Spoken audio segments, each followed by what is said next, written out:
জুলাই গণ অভ্যুত্থানে নারীদের অংশগ্রহণের কথা স্মরণ করে জাতীয় ঐক্যমত্য কমিশনের সহসভাপতি অধ্যাপক আলী রিয়াজ বলেছেন, তাদের গৌরবোজ্জ্বল ভূমিকার কারণে আন্দোলন যেভাবে বেগবান হয়েছে সেটা স্মরণ করে তাদের ভূমিকাকে যেন প্রাতিষ্ঠানিক রূপ দিতে পারি বাংলাদেশের রাষ্ট্র পুনর্গঠনের ক্ষেত্রে। সেই জন্য আমরা মনে করি প্রাতিষ্ঠানিকভাবে, সাংবিধানিকভাবে সমতা ও মর্যাদা নারীকে অধিষ্ঠিত করার জন্য ব্যবস্থা গ্রহণ করা দরকার। আলী রিয়াজ বলেন, আজকের 14 জুলাই সংস্কৃতি মন্ত্রণালয়ের পক্ষ থেকে জুলাই নারী দিবস হিসেবে ঘোষণা করা হয়েছে। তাদের এই অবদান আমাদের ইতিহাসে স্বর্ণাক্ষরে লেখা থাকবে। তারই প্রেক্ষাপটে আমরা সংসদে নারীদের প্রতিনিধিত্ব নিয়ে আলোচনা করব।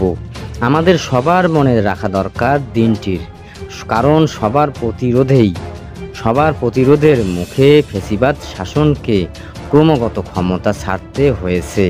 তাদের প্রচেষ্টার কারণে আজকে এখানে এসেছি।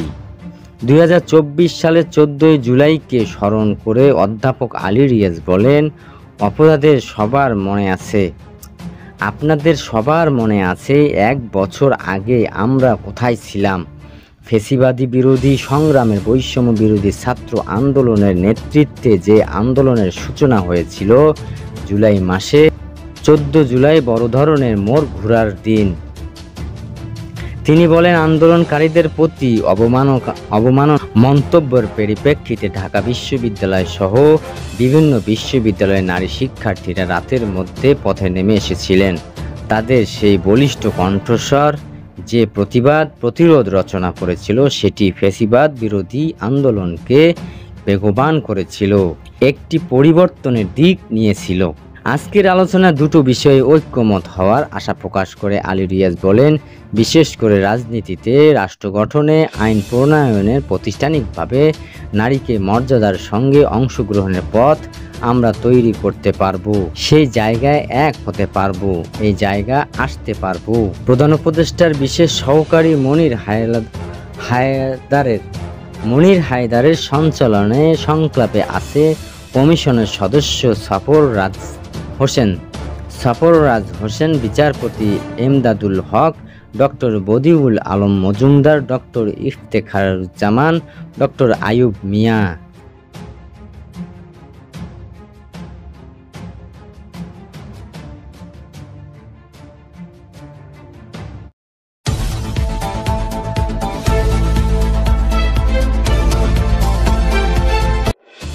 দেশের প্রধান সহিংস অপরাধের পরিসংখ্যানে তেমন উল্লেখযোগ্য বৃদ্ধি নেই।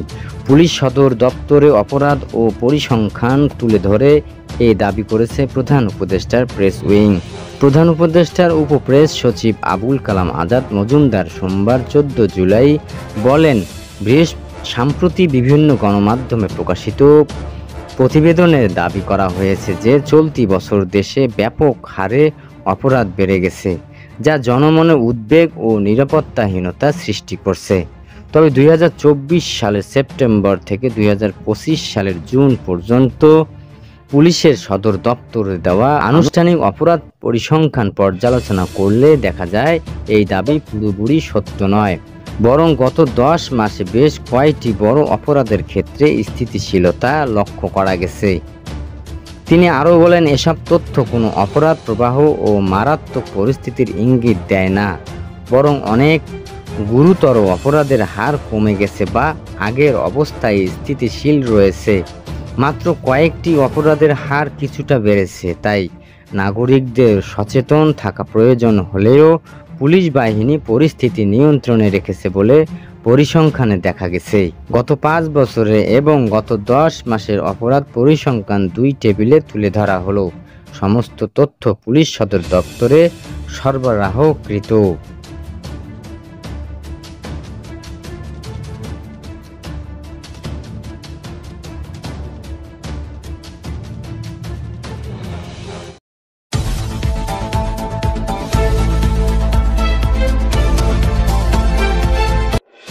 বিএসডি গ্লোবাল নেটওয়ার্কের চেয়ারম্যান এম.কে. খায়রুল বাহারকে গ্রেপ্তার করেছে পুলিশের অপরাধ তদন্ত বিভাগ সিআইডি।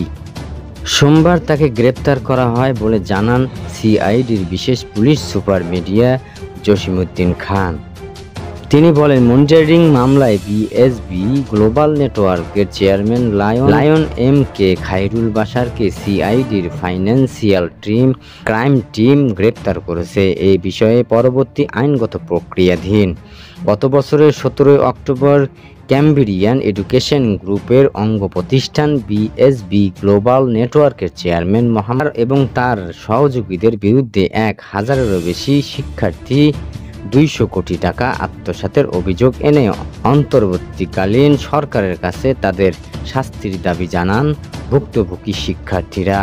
200 কোটি টাকা আত্মসাতের অভিযোগ সংবাদ সম্মেলনে ভুক্তভোগী শিক্ষার্থীদের পক্ষ থেকে লুমন আলী লস্কর নামে একজন শিক্ষার্থী এক লিখিত বক্তব্যে বলেন, বিএসবি গ্লোবাল নেটওয়ার্কের বিদেশে উচ্চশিক্ষার জন্য কানাডা, আমেরিকা, অস্ট্রেলিয়া ও পৃথিবীর উন্নত দেশের বিভিন্ন বিশ্ববিদ্যালয়ে ভর্তির জন্য প্রলোভন দেখিয়ে আমাদের থেকে টাকা গ্রহণ করে। কলেজে সেশন ফি বাবদ যে টাকা দেওয়া হয়, বাংলাদেশের আইন অনুযায়ী বাংলাদেশ ব্যাংকের মাধ্যমে ওই কলেজের সেশন ফি প্রদান করতে হয়, কিন্তু সেটি তারা না করে মানি লন্ডারিং আইন বহির্ভূত কাজ করে। সেই টাকা আমাদের থেকে নিয়ে তারা আত্মসাৎ করেছে। মূলত সেই কলেজের টাকা স্টুডেন্টের অ্যাকাউন্টের মাধ্যমে বাংলাদেশ ব্যাংকের মাধ্যমে পাঠানোর নিয়ম, কিন্তু সেটি তারা না করে বিদেশি কলেজগুলোর ভুয়া অফার লটারি তৈরি করে টাকা না পাঠিয়ে আমাদের সঙ্গে প্রতারণা করেছে।